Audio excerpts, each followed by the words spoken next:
The golden gates of the desert have just slammed shut with a bone-chilling finality as a high-stakes diplomatic execution in Abu Dhabi leaves Meghan Markle stranded and stripped of her royal immunity. At precisely 7:46 a.m., on a white-hot morning in early 2026, the promise of every door being opened to the Duchess was shattered, replaced by a silence so profound it froze the corridors of power from the Middle East to London. This wasn't just a travel hiccup. It was the moment the world watched the Sussex authority finally expire under the weight of a calculated, sovereign rebuke. But what could drive the most powerful Emir's men who have stood by the British crown for 50 years to treat a member of the Windsor family like an unwanted guest? The answer lies in a high-stakes betrayal at a secret summit, where Meghan reportedly attempted to leverage the king's name to secure a private media empire, only to find the gates of the City of Gold firmly locked from the inside. As we peel back the layers of this international incident, we will reveal the protocol lockdown initiated by Prince William, a clinical strike that has effectively bleached the gray area of the Sussex brand white. We are diving deep into the frantic, failed calls for diplomatic intervention, and the moment the palace decided to draw a line in the sand that can never be crossed again. Stick with us until the very end, because the final revelation, a fractured message from a retreating Prince Harry and the secret wellness report that suggests he is seeking a path back to the UK alone, will change everything you thought you knew about the unbreakable fortress of Montecito. You cannot afford to miss a single second of this historical desert reckoning. To understand why the gates of the Desert Kingdom remain so firmly shut, we must look far beyond the headlines of a single immigration dispute. This was not merely a matter of a missing visa or a breach of protocol. It was a manifestation of the unbreakable bond between the House of Windsor and the ruling families of the United Arab Emirates, a connection where loyalty is measured in generations rather than election cycles. The architecture of the Windsor-UAE bond, the relationship between the British Crown and the leaders of Abu Dhabi and Dubai, is not merely diplomatic. It is deeply personal. Built on a foundation of mutual respect and shared tradition, this family-to-family connection has survived for over 40 years. The architects of this bond were two towering figures of the 20th century, Queen Elizabeth II and the founding father of the UAE, Sheikh Zayed bin Sultan Al Nahyan. Throughout her long reign, the Queen treated the Emirates as a sister kingdom, reinforcing a blood-deep alliance through historic state visits in 1979 and 2010. When King Charles III inherited the throne, he also inherited these carefully nurtured ties. For the leaders of the Emirates, Charles is a fellow sovereign they have known for half a century, a man who understands the heavy burden of monarchical continuity. In the eyes of the Emirati leadership, there is a clear and absolute hierarchy. There is the crown, and then there is everyone else. The ultimate sin of monarchical diplomacy. When Meghan Markle landed in Abu Dhabi in early 2026, she walked into a space that values institutional legitimacy above all else. By attempting to use her title to gain special treatment while being publicly distanced from the British king, she committed what experts call the ultimate sin in the world of royal diplomacy. She essentially asked the emirs to choose between a private individual with a famous name and the sovereign of the United Kingdom. For a culture that prizes loyalty and order, the choice was inevitable. The snub was not a personal dislike, but a refusal to insult King Charles by admitting a figure who claimed royal authority without his backing. In the Middle East, prestige is not about social media following. It is about who stands behind you when you enter a room, a synchronized display of solidarity. The Dubai moment was, in reality, a synchronized display of global monarchical solidarity. It sent a chilling message to the world. You cannot walk away from the institution and still expect the red carpet treatment from the institution's allies. While Western governments change every few years, these royal connections remain steady, allowing both nations to maintain respect even when policies differ. Meghan discovered a harsh reality check in the ancient and powerful corridors of the Gulf. A duchess without the king is simply a private citizen. The modernity she represented was precisely what made her unappealing to a region that values predictability, discretion, and the sanctity of the family hierarchy. The power alliance proved to be a wall no amount of celebrity could scale. As we move into the next part of this investigation, we will witness the clinical mechanics of the border incident itself. We will explore the silent holding room where the Sussex brand met the reality of sovereign indifference. The transition from the cabin of a $65 million Gulfstream G650 to the sterile reality of a high-security immigration office was the moment the Sussex brand met the unyielding wall of sovereign indifference. As Meghan Markle stepped onto the tarmac under the oppressive, white-hot desert sun of early 2026, she expected the choreographed warmth of a royal welcome tinted SUVs, senior customs officials, and a seamless path to a 7-star luxury suite. Instead, she encountered a void, the clinical silence. There were no flashes from prearranged photographers and no local dignitaries offering bouquets of jasmine. In a city that usually thrives on the oxygen of celebrity, the silence was calculated and profound. Meghan was escorted politely but firmly to a private holding room, not the gold-leafed VIP Majlis she likely anticipated, but a functional, quiet, and clinical space. For 90 minutes, then 2 hours, the silence stretched. In the world of high-status travel, time is the ultimate currency, and for every minute she sat in that room, her perceived power was devaluing in real time. The review of her credentials was handled with a terrifying level of detachment by officials whose faces remained as unreadable as the desert horizon. In the United Arab Emirates, entry is not a right. It is a privilege granted by the state, and that privilege was being systematically re-evaluated. The attempted royal bypass.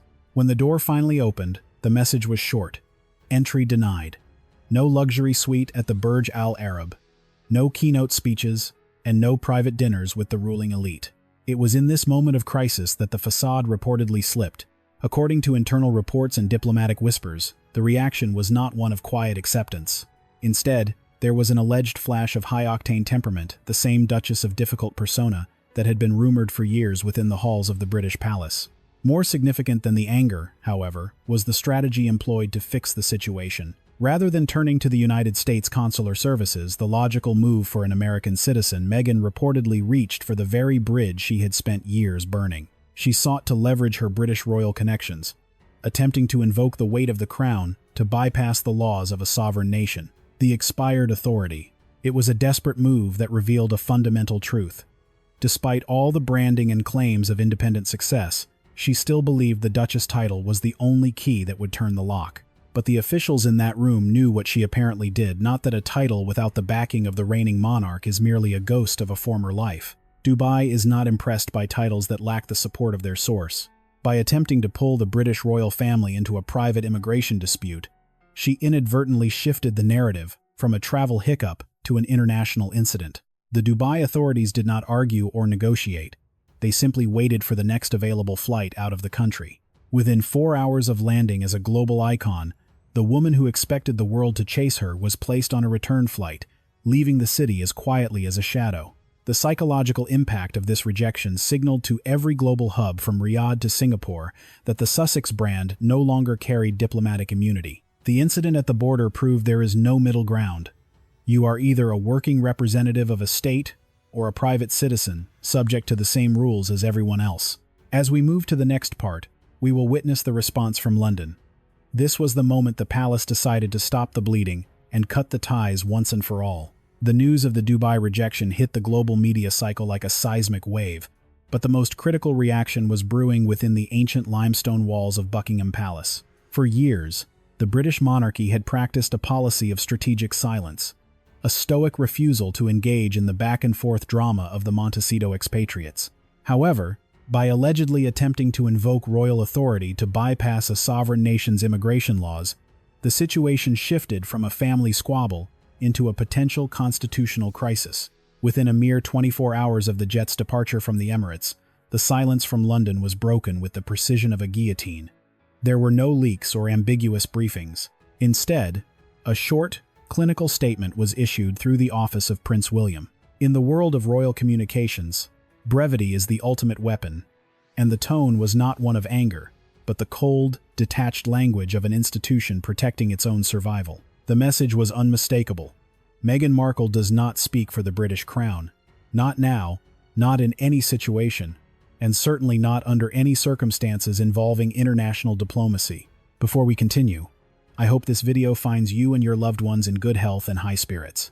As we analyze this global diplomatic shift, we are curious to know our audience's reach. Could you please share the city or country from which you are watching this broadcast in the comments below?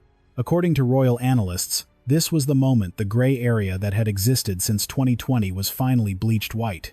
For 6 years, the Sussexes had inhabited a strange middle ground reality. using titles on commercial book covers and conducting quasi-royal tours. This ambiguity was their greatest asset, allowing them to maintain the prestige of the monarchy without the burden of its restrictions. With this single statement, the palace withdrew the permission that allowed that ambiguity to flourish.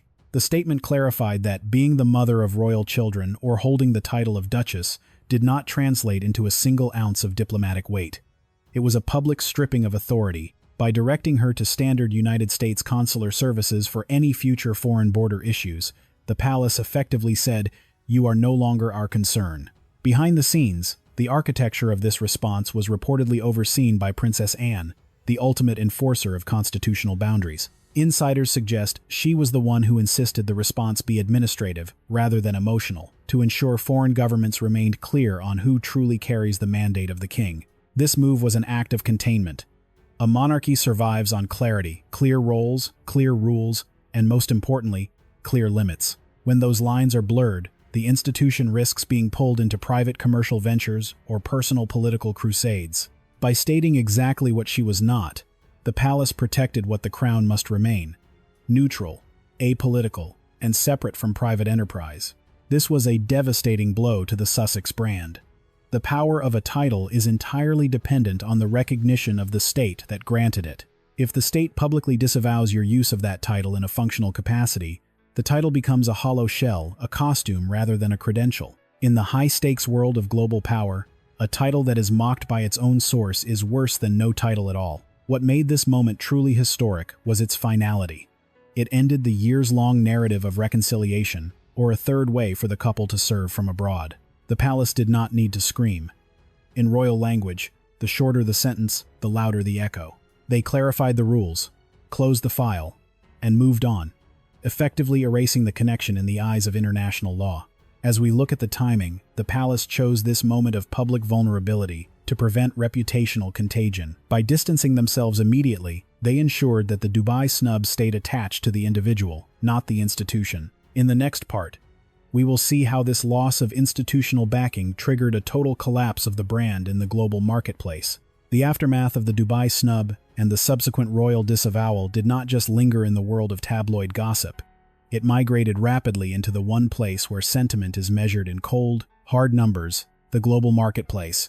In the high-stakes world of elite branding, prestige is a fragile currency that can take 10 years to build, but only 10 seconds to destroy. For Meghan Markle, the Dubai moment was not an isolated travel mishap. It was a loud, unmistakable signal to every boardroom in London, New York, and Paris that the Sussex brand had transitioned from a high-value asset into a high-risk liability. The psychology of luxury stability. To understand the scale of this collapse, one must understand the psychology of luxury. Global fashion houses, elite jewelry designers, and tech platforms do not merely buy into celebrities, they buy into stability. For years, Meghan's reality was one of royal-adjacent power, offering the allure of the palace with the accessibility of California. But when the gates of Dubai remained shut and the palace issued its final statement of distance, that perceived reality evaporated. The product she was selling, access and institutional weight, was no longer hers to provide. Market analysts began to speak of brand entropy, a process where a public image loses its energy and structure until it becomes white noise. While major partnerships had already begun to cool by 2026, the Dubai incident accelerated this decay by 0%. It provided the ultimate due diligence answer for any corporation on the fence. If a sovereign nation and the British monarchy have both publicly withdrawn support, why should a private corporation take the gamble? The regulatory shadow and staff narrative. Perhaps the most overlooked aspect of the brand's decline was the regulatory shadow. Investigative reports began highlighting inconsistencies in filings and administrative costs within the charitable structures linked to her name. While no criminal accusations were made, the presence of these questions acted like poison in the well of high society partnerships. In an institution that prizes order, an unclear balance sheet is a red flag that no amount of star power can overcome. Simultaneously, the Duchess' difficult narrative returned with a vengeance. New reports, allegedly backed by documented evidence, described an environment of high-pressure instability and employee turnover. In the modern era of corporate social responsibility, no major brand wants to be associated with a leader who has a public track record of management friction. What was once a headline became a professional dossier that made future partnerships nearly impossible. Reputational contagion. and the liquidity crisis. The social fallout in the elite circles of Montecito and Hollywood was equally brutal. Loyalty in these circles is often shallow.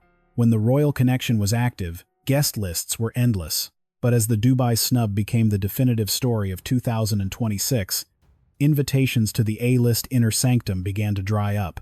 This is known as reputational contagion. If being seen with someone might complicate your own relationship with the British Crown or business interests in the Middle East, you simply stop making the call. The silence was no longer just at the airport.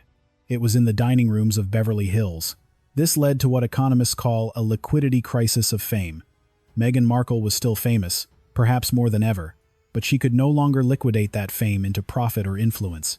Without the palace to provide the why, the who became irrelevant to major stakeholders. By mid-2026, the Sussex slump was a recognized term in media boardrooms, and talent agents who once fought to represent her were now discussing how to de-escalate their involvement. The financial reality check. The final blow was financial. Maintaining a lifestyle that requires 4-hour security, private aviation, and palatial real estate requires a constant influx of massive capital. When $30 million deals are replaced by zero inquiries, the math stops working. The image of the powerful global independent woman was being squeezed by the reality of high overhead irrelevance. In the eyes of the industry, the Dubai moment was a sell signal, the day the world realized the Sussex brand was not a sovereign power, but a private citizen with an expensive title and a dwindling list of options.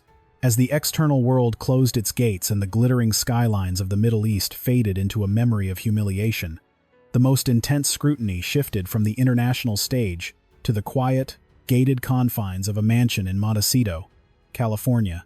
For years, the marriage of Prince Harry and Meghan Markle had been presented as the ultimate fortress, an unbreakable US against the world partnership designed to withstand any institutional storm. They were the couple that held hands in the face of tradition. However, the Dubai moment of 2026 acted as a chemical reagent, exposing deep structural fractures in a relationship increasingly defined by two fundamentally different visions of the future. The emotional fatigue of Prince Harry. Inside the inner circle, reports began to surface of a grinding divergence of spirit. Prince Harry appeared to be manifesting a profound emotional fatigue after 6 years of constant combat with the press, his family, and the very concept of his own identity. While he had walked away from royal life in search of peace, he found himself in a different kind of war, one of constant reinvention and a relentless need to justify his existence in a commercial world. Observers noted a calculated detachment in Harry's response to the Dubai disaster.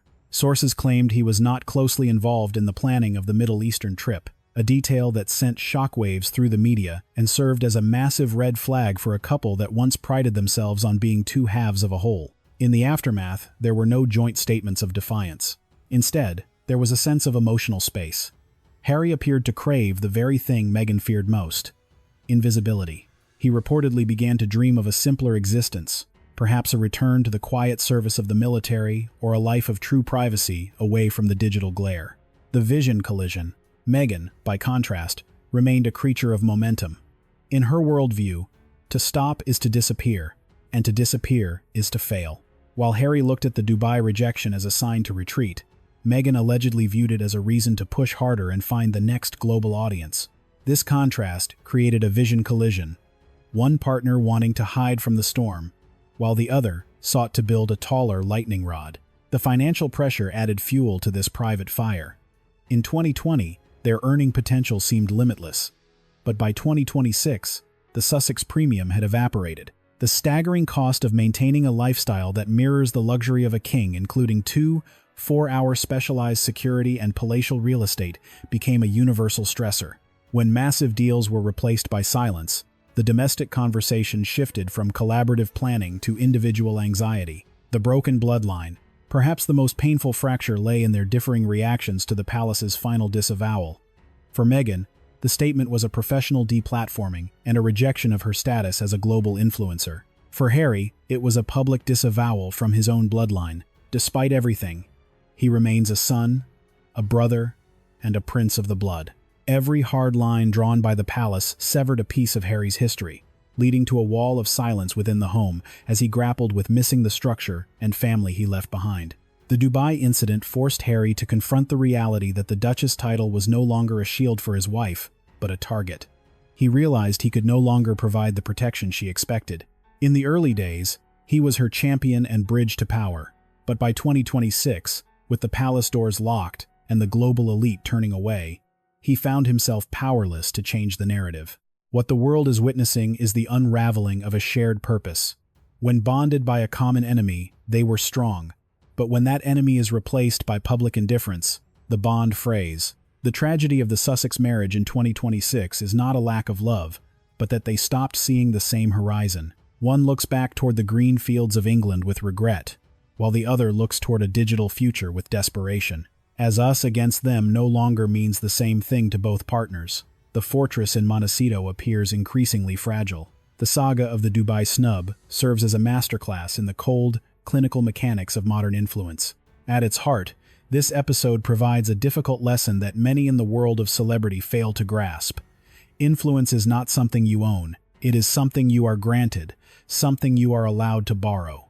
As we saw in the early days of February 2026, that borrowed power can be revoked in a single afternoon when the institution that created it chooses to withdraw its recognition. From a personal perspective, the Dubai moment marks the end of a grand experiment in post-royal power. It proves that while you can buy attention, you cannot buy authority. Authority requires the one thing the Sussexes walked away from: continuity and being part of something larger than oneself. The world realized that a duchess without the backing of the king is simply a private citizen with a very expensive history. For many, the question is no longer about the next commercial deal, but whether any individual can truly survive at the highest levels of global power once they have been publicly disavowed by the very source of their prestige. The Desert Reckoning was not just a travel disaster. It was the sound of a door locking from the inside. As the echo of that closure fades across continents, we are left to wonder, when the authority expires and the cameras eventually stop flashing, what is truly left of the dream? What is your verdict? Was the crown right to draw this line in the sand, or was Dubai's silence too harsh? Comment your thoughts below. We'd love to hear your perspective. If you found this investigative deep dive compelling, please hit the like button to support the channel. To ensure you never miss a chapter of this evolving historical saga, subscribe and turn on all notifications. Thank you for watching, and stay curious.